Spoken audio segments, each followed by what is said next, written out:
Entonces voy a ponerlo como grande.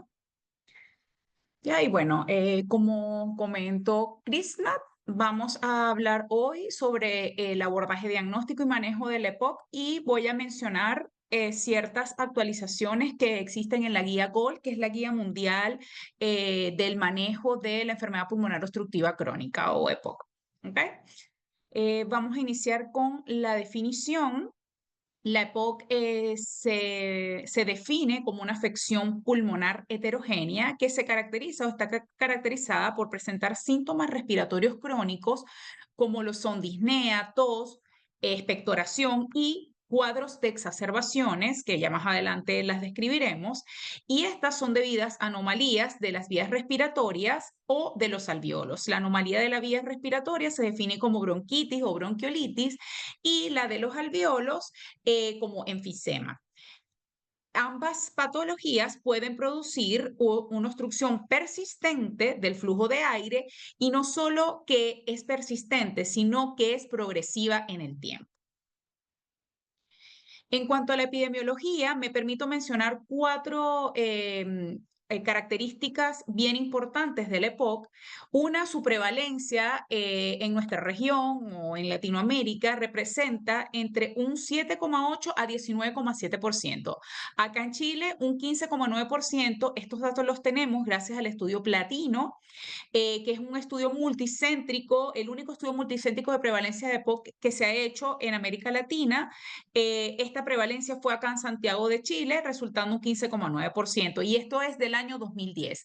Hasta ahora no han habido estudios tan grandes o multicéntricos de prevalencia de EPOC.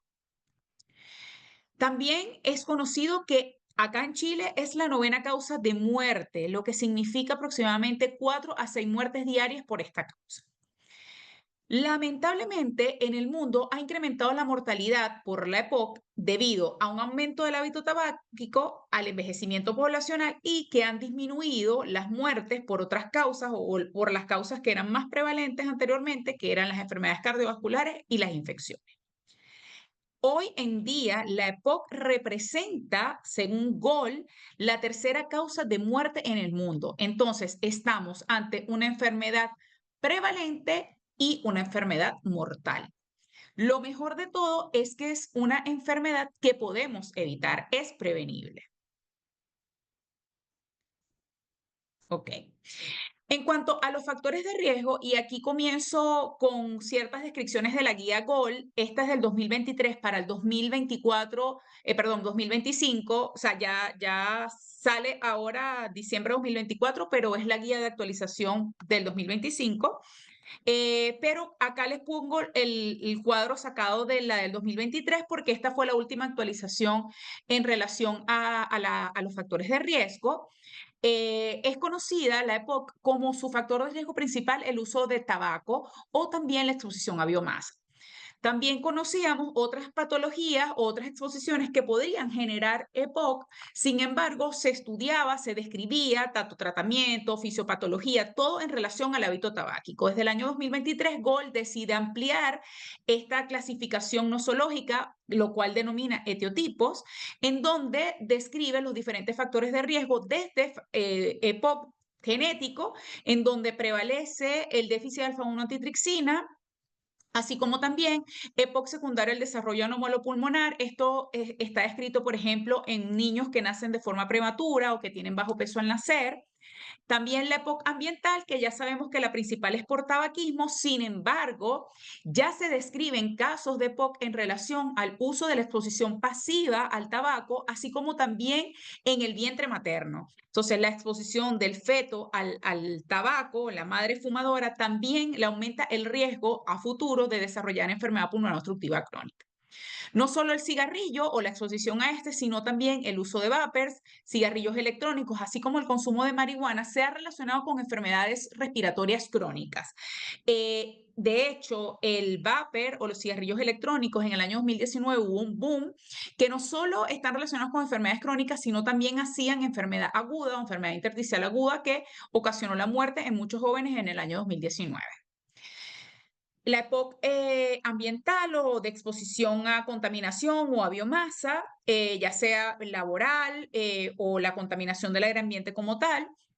La EPOC secundaria a infecciones, que también la conocíamos, sabíamos que pacientes que habían tenido, por ejemplo, infecciones por tuberculosis, tenían a largo plazo mayor riesgo de desarrollar EPOC, así como también infecciones que sostuvieron en la infancia, por ejemplo, por adenovirus, infecciones graves, que lo que realmente hace el riesgo es que estas infecciones generaban alteración de la arquitectura pulmonar, se vio relacionada con el desarrollo futuro de EPOC. EPOC y asma, también conocemos que el asma, cuando no se trata adecuadamente, o el paciente es muy sintomático y no se logran controlar los síntomas, puede generar remodelado de la vía aérea, lo que hace una enfermedad que es reversible a una enfermedad irreversible o una inflamación irreversible como es la EPOC. Y por supuesto, las idiopáticas, que cuando estudiamos a estos pacientes no se evidencia ningún factor de riesgo y son consideradas idiopáticas. Acá resaltaba lo del vapeo, el consumo de cigarrillos electrónicos, que esto fue lo que resaltó en el año 2023 Gol. En cuanto a la patogenia, voy a hacerlo de muy resumido. La mayoría de la literatura y lo que vamos a conseguir en la actualidad es por exposición a tabaco en cuanto a fisiopatología. Sin embargo, gracias a la aparición de estos estereotipos, se están haciendo estudios para evaluar la EPOC secundario a otras etiologías, ¿ya? De hecho, la Sociedad Latinoamericana del Tórax en este momento está trabajando en un trabajo, o sea, está haciendo, perdón, un trabajo de investigación relacionado con el EPOC no tabáquico, principalmente con el EPOC relacionado a la biomasa.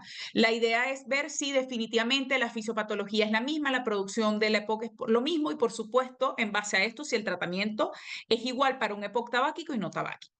Por ahora vamos a recordar la fisiopatología de la EPOC tabáquica, en el cual la exposición al tabaco va a generar una inflamación en el pulmón, va a generar una cascada de estrés oxidativo y permítanme poner el puntero.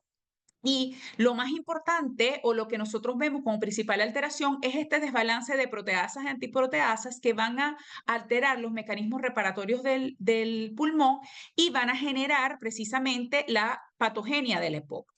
En cuanto a la relación proteasa-antiproteasa, solo recordar que nuestros neutrófilos, los neutrófilos que están en los alveolos, son nuestra primera línea de defensa, van a liberar proteasas, principalmente la lactasa, ¿ok?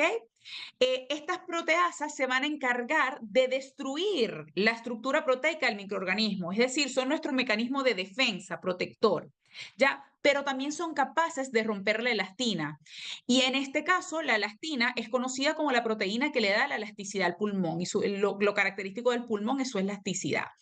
¿Qué pasa? Estas proteasas se ven contrarrestadas por una actividad antiproteasa y aquí principalmente es la alfa-1 antitripsina, nuestra principal antiproteasa, que nos va a proteger de que estas proteasas destruyan el pulmón.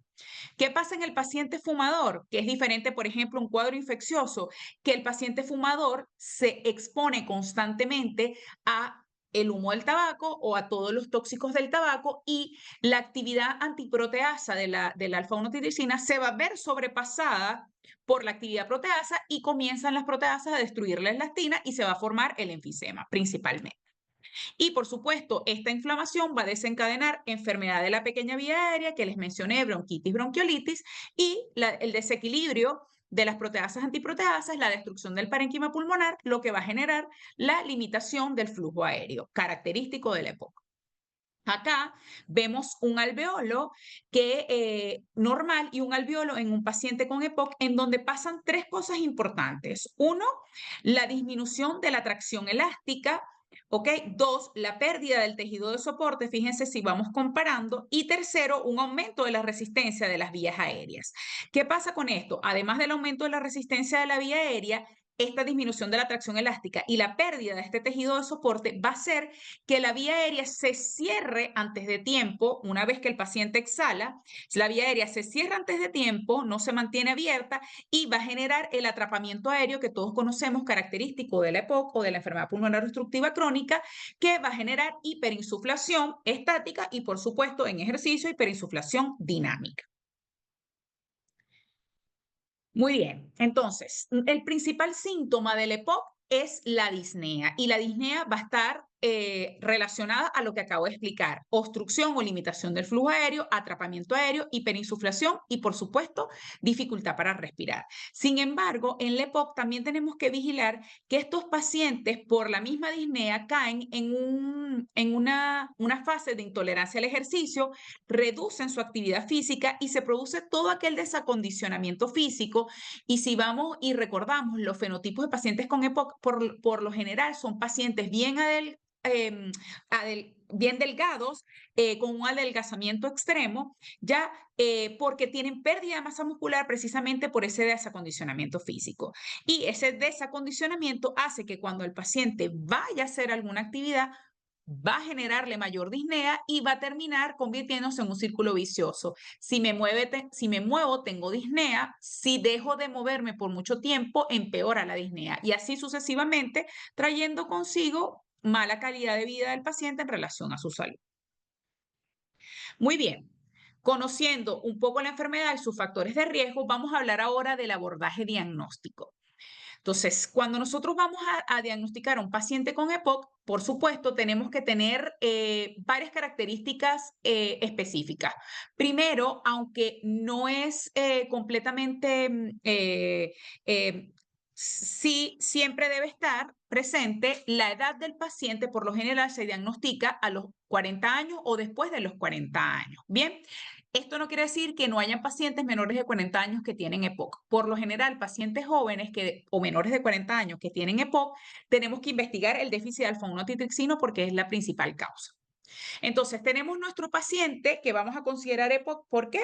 Porque tiene síntomas respiratorios crónicos, como les mencioné, la disnea, que es progresiva, persistente, empeora por el ejercicio, una tos que puede ser con o sin expectoración, una tos que puede ser intermitente o no, sibilancias o ruidos en el pecho, exacerbaciones o episodios de crisis de esta disnea, de tos y expectoración, y por supuesto el factor de riesgo. Vamos a investigar el factor de riesgo, donde el principal va a ser el tabaquismo, pero ya conocemos una serie de factores que nosotros podemos interrogar al paciente y que nos pueden llevar a sospechar que este paciente pudiera tener EPOC. Sin embargo, el diagnóstico de EPOC lo hacemos sí o sí con espirometría, ¿ya? Y en esta espirometría, lo más importante que nosotros tenemos que buscar, y es lo que nos va a dar el diagnóstico de EPOC, es la relación BEF1 capacidad vital forzada. Esta relación BEF1 o volumen expiratorio forzado en el primer segundo, capacidad vital forzada, debe estar por debajo de 70 en la maniobra postbroncodilatador. Si postbroncodilatador esta relación se mantiene menor a 70%, entonces esta espirometría es categórica de EPOC. Por supuesto, siempre tenemos que tener síntomas, factores de riesgo y una espirometría categórica, bien, para hacer el diagnóstico.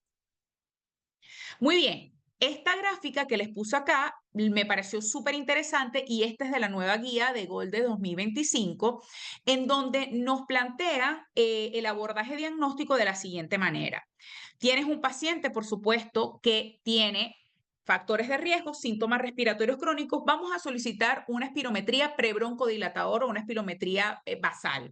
¿Ok? Si esta espirometría basal tiene una relación prebroncodilatador mayor o igual a 0,7, este paciente no tiene EPOC, ¿ok? Es poco probable que cuando le hagamos la postbroncodilatadora sea menor de 0,7, por supuesto. O sea, que esté más obstruido postbroncodilatador. Eso no es como normal conseguirlo, ¿bien? Si este paciente no tiene esta relación o esta relación está por encima del 70% o 0,7, no tiene EPOC, entonces buscamos otras alternativas de enfermedades obstructivas como asma, bronquiectasia, fibrosis quística, otras patologías que nos puedan generar obstrucción, ¿ya? Y vamos a pedirle una maniobra postbroncodilatador igual como para buscar hiperreactividad o respuesta a broncodilatación. ¿Ok? Pero este paciente descartado que tiene POC. Ahora, si la relación BEF1 capacidad vital forzada está por debajo de 0,7 en la maniobra prebroncodilatador, vamos a pedir sí o sí la postbroncodilatador. Si la postbroncodilatador está menor de 0,7, ya sabemos que el diagnóstico de POC está confirmado. Recuerden, siempre síntomas, factores de riesgo y espirometría. ¿Ok? Y si este paciente postbroncodilatador está mayor o igual a 70%, entonces es un paciente que definitivamente tiene una patología obstructiva. Tenemos que hacer más investigación, por ejemplo, pudiera ser un asma, pero lo que sí describe GOL de forma importante es que este paciente se haga seguimiento, ¿ya? Porque estamos hablando en este caso de pacientes que tienen síntomas y factores de riesgo para EPOC. ¿Ok? Entonces, este paciente a lo mejor en este momento no hizo una espirometría categórica, pero en un par de años más puede ser categórica. Entonces, GOL lo que nos dice es, este paciente le hacemos seguimiento en el tiempo. Esta es una espirometría típica de un paciente con EPOC en donde vamos a ver la relación BEF1 capacidad vital forzada post broncodilatador por debajo de 0,7, en este caso está 62%. Esto nos da sí o sí el diagnóstico de EPOC en un paciente con factores de riesgo y síntomas crónicos respiratorios. Algo súper importante que GOL en el año 2023 también nos dice es que existen pacientes o personas que teniendo síntomas respiratorios crónicos u otras alteraciones, como por ejemplo en una tomografía enfisema, le haces una espirometría y esta relación BEF1 capacidad vital forzada por broncodilatador está mayor a 0,7. Es decir, no tiene espirometría categórica de POC, aunque tiene síntomas, aunque fumador, por ejemplo, tiene factores de riesgo, o por ejemplo, le hiciste una capacidad de difusión o del LSO y está disminuida. Estos pacientes, GOL decide llamarlos pre-EPOC. Es decir, no tienen el diagnóstico de EPOC, pero podrían desarrollar EPOC y al igual menciona aquellos pacientes que simplemente tienen una espirometría alterada con una relación conservada, es decir, pacientes que tienen BEF1 disminuido con una relación normal, es decir, no están obstruidos. A estos pacientes los llamó PRIMS. Entonces tenemos el PREPOC que tiene síntomas, tiene otras alteraciones con espirometría normal y también un paciente que no tiene mayores síntomas, no tiene factor de riesgo importante, pero tiene una espirometría alterada. Por supuesto, siempre vamos a buscar otras enfermedades que puedan generar espirometrías alteradas, pero siempre investigar los otros factores de riesgo, como por ejemplo la exposición a biomasa ocupacional, todos aquellos diferentes al tabaquismo, con la finalidad de hacerle seguimiento en el tiempo a estos pacientes, tanto PREPOC o PRINS. ¿Por qué? Porque se demostró que tienen más riesgo de desarrollar una obstrucción persistente o crónica, aunque no todos lo hacen. Y otro dato súper importante es que estos pacientes PREPOC o PRINS se demostró que tenía mayor morbimortalidad por todas las causas. Lo que propone en estos casos en donde no tenemos el diagnóstico certero de POC, pero el paciente tiene síntomas, una obstrucción variable, es decir, mejora con la broncodilatación, ver si son pacientes con asma, pacientes que tienen obstrucción no guiados por 70, sino por límite inferior de la normalidad, o aquellos pacientes fumadores, aquellos pacientes que tienen enfisema, aquellos pacientes que se le hace despistaje de cáncer de pulmón. Lo que GOL nos dice es vigilancia cercana, es decir, no dejar a estos pacientes, sino hacerle controles sucesivos con la finalidad de hacer el diagnóstico precoz, porque ya sabemos que estos pacientes tienen más riesgo de desarrollar EPOC. Después que hacemos el diagnóstico con la espirometría y la relación, podemos clasificarlos de acuerdo a GOL en 1, 2, 3, 4 y esto va a depender del volumen expiratorio forzado en el primer segundo, que nos permite decir si es una obstrucción leve, moderada, severa o muy severa, de acuerdo a estos datos. Estos datos son de GOL, sin embargo, por ejemplo, acá en Chile hay una guía de espirometría en donde manejan otros valores normales, pero más o menos están dentro de de los mismos rangos, pero esto nos va a decir, por supuesto, la gravedad de la obstrucción. ¿Y por qué es importante la gravedad de obstrucción? Porque lo vamos a ver más adelante, está relacionado con la mortalidad. Finalmente, tenemos el diagnóstico, el grado de obstrucción. Vamos a clasificar a nuestro paciente en grupos, en este caso, en grupos A, B y E. Anteriormente era A, B, C y D, eso se cambió desde el año 2023 precisamente, en donde hubo esta clasificación A, B y E, en donde A es un paciente con pocos síntomas y no exacerbador, es decir, tiene 0 o una exacerbación moderada en el año previo. Los B son pacientes que tienen síntomas, pero igual no son exacerbadores. Y el grupo E son todos aquellos pacientes exacerbadores independientemente de los síntomas habituales que tenga. ¿Y cómo sabemos que un paciente es exacerbador? Cuando tiene más o igual a 2 exacerbaciones moderadas o una exacerbación que ameritó hospitalización. Esta definición es lo que nos permite decir este paciente es exacerbador frecuente o no y nos permite clasificarlo en este grupo. Perdón. ¿Cómo evaluamos los síntomas? Los podemos evaluar por la escala de disnea del MMRC, que es disnea en relación a actividad física, ¿ya? También podemos utilizar otros cuestionarios que son autorrealizados por los pacientes como el CAT, que no solo involucra disnea, sino que involucra otros síntomas respiratorios como tos, expectoración, sensación de pecho apretado, limitación de las actividades diarias, interferencias con el sueño, entre otros. Mientras más puntajes tenga, más severo o más sintomático es el paciente. Y en cuanto a la evaluación de las exacerbaciones, primero me gustaría definir qué es una exacerbación y es simplemente el aumento de síntomas respiratorios, como son disnea, tos, expectoración o cambios de coloración de la expectoración, que van a requerir un aumento o un cambio del tratamiento habitual. Sabemos que este paciente tiene un tratamiento habitual de todos los días. Si tiene aumento de síntomas que requieren agregar otros fármacos, entonces estamos ante una exacerbación. Las exacerbaciones pueden ser producidas por infecciones respiratorias virales o bacterianas, también por exposición a irritantes, cuando el paciente no cumple el tratamiento o el tratamiento lo hace de forma irregular y, por supuesto, la descompensación de las comorbilidades. Es súper importante la evaluación de las comorbilidades en los pacientes con EPOC. Comorbilidad descompensada puede descompensar la EPOC, entonces tenemos que estar súper pendientes.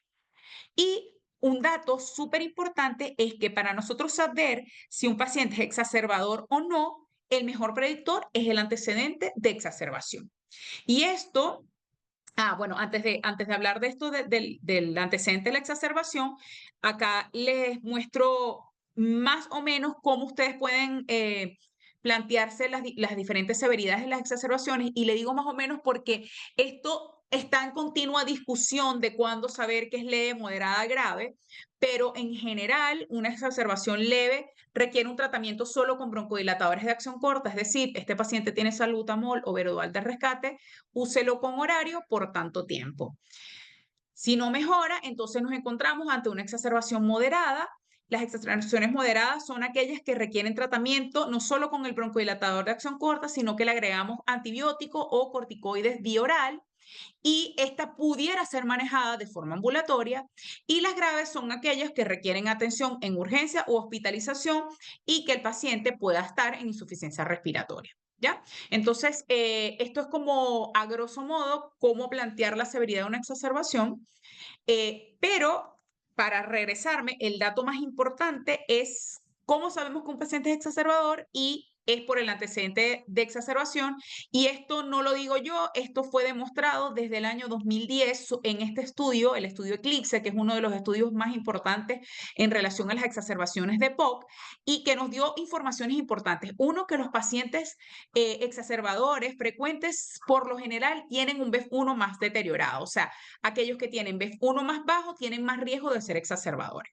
Y el segundo dato más importante es que existen patrones de exacerbación. Por lo general, si el paciente se exacerbaba una vez al año, el año siguiente se iba a exacerbar una vez, o si se exacerbaba 2 veces, el año siguiente se iba a exacerbar 2 veces. Por eso es que en la actualidad, para nosotros saber si el paciente es exacerbador o no, vamos a interrogar las exacerbaciones que tuvo el año previo, ¿ya? Entonces, disnea o síntomas respiratorios y exacerbaciones nos van a permitir clasificar a nuestro paciente en los diferentes grupos A, B y E, ¿ok? ¿Por qué es importante la clasificación? Lo vamos a ver más adelante porque en esto se basa el tratamiento. ¿Qué otros estudios podemos pedir en pacientes con EPOC? Bueno, el alfa-1-antitripsina, los niveles de alfa-1-antitripsina, que ya les dije que es una de las principales causas genéticas de EPOC. No es que sea muy frecuente, pero es la principal causa genética. Se han descrito otras alteraciones genéticas, pero no están bien estudiadas.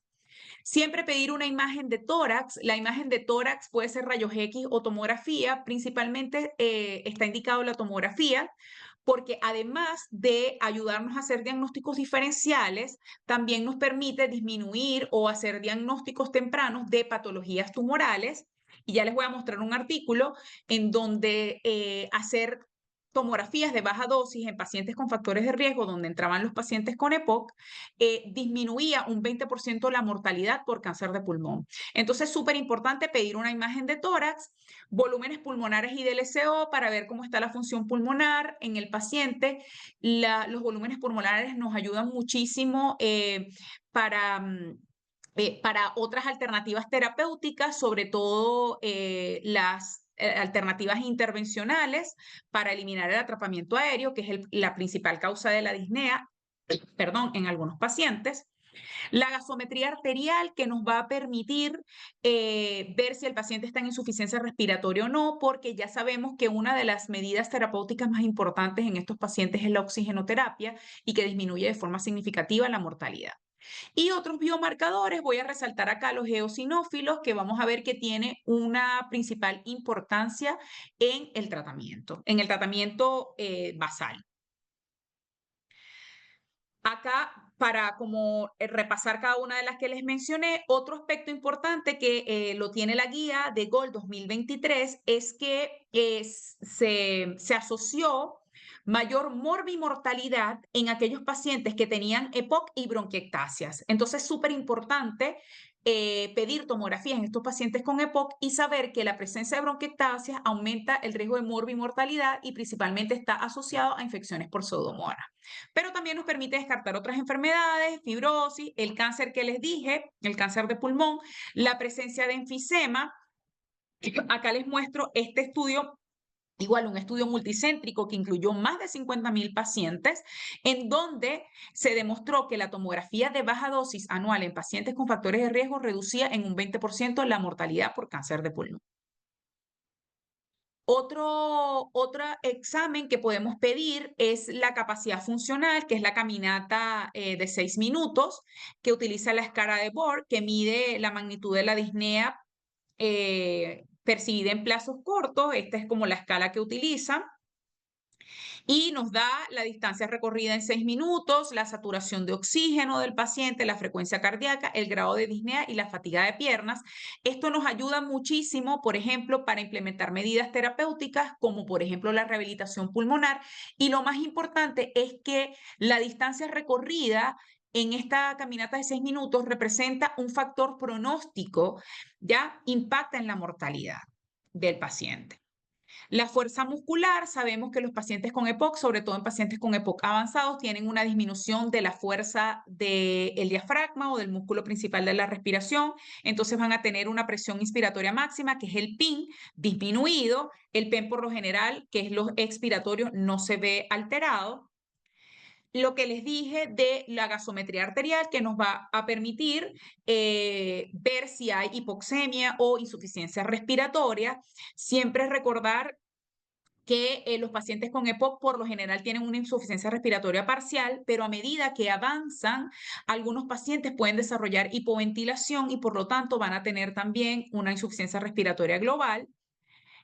Aquellos pacientes que desarrollan otras alteraciones, aunque no tengan una presión parcial de oxígeno por debajo de 60 o insuficiencia respiratoria netamente, que en los pacientes con EPOC el valor es 55 milímetros de mercurio, pero tengan hipertensión pulmonar o pulmonar, también tienen indicación de oxigenoterapia, así no tengan la presión arterial de oxígeno por debajo de 55. Lo que les mencionaba de la mortalidad, de ciertas características de los pacientes con EPOC que están relacionados con la mortalidad, es gracias a este estudio, que es el estudio BODE, que es un índice predictor de mortalidad, en donde se demostró que el BEF1, la distancia caminada en los 6 minutos, el grado de disnea y el índice de masa corporal estaban directamente relacionados con la mortalidad o el pronóstico de los pacientes. Entonces, aquellos pacientes que tenían más disnea, que tenían un BEF1 más disminuido, que caminaban menos, específicamente que los que caminaban menos de 350 metros en 6 minutos, los que tenían mayor disnea y los pacientes más enflaquecidos tenían mayor riesgo de mortalidad a medida que aumentaban los años. Muy bien. Ahora, tratamiento de la EPOC. Vamos a hablar, por supuesto, de tratamiento de la EPOC estable. Bien, como les dije, está relacionado con el grupo en donde está el paciente. La idea del tratamiento es tanto reducir síntomas como evitar o disminuir el riesgo de exacerbaciones. Y con esto, por supuesto, disminuir la mortalidad.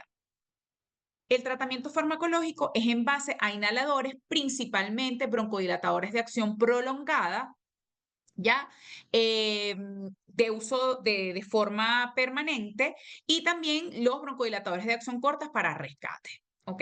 Va a depender, como les dije, del grupo. Los grupos A utilizan un broncodilatador. El broncodilatador puede ser de acción corta, acción larga. En la actualidad no hay estudios que avalen cuál es mejor que otro. Puedes usar cualquiera. Lo puedes usar de uso diario o solo SOS. En el grupo B, el uso de LABA más LAMA, que es un beta-2 adrenérgico de acción larga o un anticolinérgico de acción larga en aquellos pacientes sintomáticos que no son exacerbadores.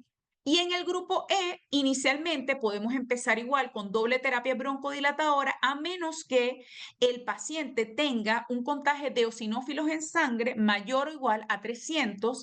Y si un paciente exacerbador tiene eosinófilos mayor a 300, mayor o igual a 300 en sangre periférica, podemos considerar agregar corticoides inhalados a esta combinación LAO-LAMA, que es lo que denominamos triple terapia. ¿Ok? Entonces, A, B y E, y están relacionados, o lo principal son los broncodilatadores de acción prolongada. En los E, también doble terapia broncodilatadora, pero si tiene eosinófilos inicialmente más de 300, podemos asociar corticoides inhalados. Esto está relacionado con el seguimiento. Solo voy a mencionar dos cosas. Primero, que en el seguimiento lo más importante es saber si el paciente sigue con muchos síntomas, donde el principal es la disnea, o el paciente se sigue exacerbando a pesar de tener el tratamiento. Y como les dije, por lo general empezamos con doble terapia broncodilatadora en los exacerbadores.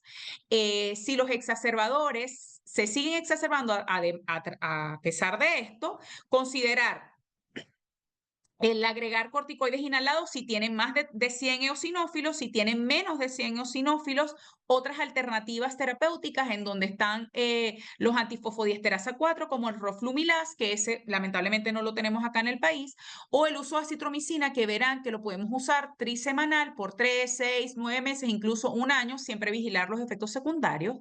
Y aquellos pacientes que tienen más de 300 eosinófilos y no responden a la triple terapia broncodilatadora, en la actualidad, y esto es de la guía GOL 2025, se están incluyendo el tratamiento con biológicos, como es el dupilumab, que lo conocemos como tratamiento también para los pacientes con asma. Bien, si el paciente sigue con disnea a pesar de doble terapia broncodilatadora, siempre verificar todo. De hecho, en ambos, verificar que esté usando bien el inhalador, que lo use la técnica inhalatoria, que las comorbilidades estén estables, todo esto. Y lo que podríamos ofrecer posteriormente es rehabilitación pulmonar. Todo paciente con disnea a pesar de tratamiento lo mandamos a rehabilitación pulmonar. En cuanto al tratamiento no farmacológico, la educación del paciente, aprender qué es su enfermedad, cómo controlarse cuando tiene mayores síntomas, es súper importante y es primordial en esto, al igual que el uso de los inhaladores, la técnica inhalatoria de cada tipo de inhalador, porque son diferentes. Es súper importante educar al paciente en esto. Por supuesto, el cese del tabaco, siempre actividad física, mantener al paciente activo nutricionalmente, aquellos que tengan desnutrición u obesidad, la prevención de infecciones como son las vacunas, el manejo de las comorbilidades y la oxigenoterapia a quien lo amerite. La cesación tabáquica, en la actualidad, acá en Chile, el único que tenemos es bupropión. Se pueden conseguir nicotinas o parches de nicotinas, pero se compran en Argentina. Esto es un mundo aparte de la cesación tabáquica. Lo importante que está demostrado hasta ahora, además del tratamiento farmacológico con estos fármacos, es la terapia cognitivo-conductual. En USA Cristo nosotros tenemos un programa que es virtual, que se llama Libérate del Tabaco, que es un equipo multidisciplinario que ayuda al manejo o a la cesación del tabaquismo. En cuanto a la vacunación, en la actualidad para todos los grupos de POC se indica la vacuna de influenza, la vacuna de COVID, la de neumococo, la de Bordetella pertussis, la de virus de herpes zóster y la guía del 2025 de GOL sacó la vacuna del virus sincicial respiratorio que ya la tenemos aprobada acá en Chile porque se demostró que en adultos mayores de 60 años la morbimortalidad por virus sincicial respiratorio fue mayor, esto en estudios de Estados Unidos, incluso que la de influenza. Por supuesto, tenemos que la de influenza tiene vacuna, ya establecida desde hace muchos años, y puede ser que esto influya en que haya aumentado la morbimortalidad. Pero ya tenemos vacuna de virus sincicial respiratorio aquí aprobada, que también es una indicación para estos pacientes. La rehabilitación pulmonar, que les dije, todo paciente que tenga disnea, a pesar del tratamiento, hay que indicarle rehabilitación pulmonar, que son ejercicios tanto cardiovasculares para la fuerza muscular del diafragma, ejercicios de fuerza para las extremidades, entre otras cosas. Manejo de comorbilidades, aquí voy a resaltar la enfermedad cardiovascular porque se demostró que los pacientes con EPOC posterior a las exacerbaciones, la principal causa de morbimortalidad eran complicaciones cardiovasculares. Entonces, todo paciente con EPOC hacer una evaluación formal cardiovascular. Sin embargo, también tienen relación el síndrome metabólico, osteoporosis, trastornos de ánimo, ansiedad y depresión en estos pacientes. Por lo tanto, siempre es importante el control de todas estas enfermedades.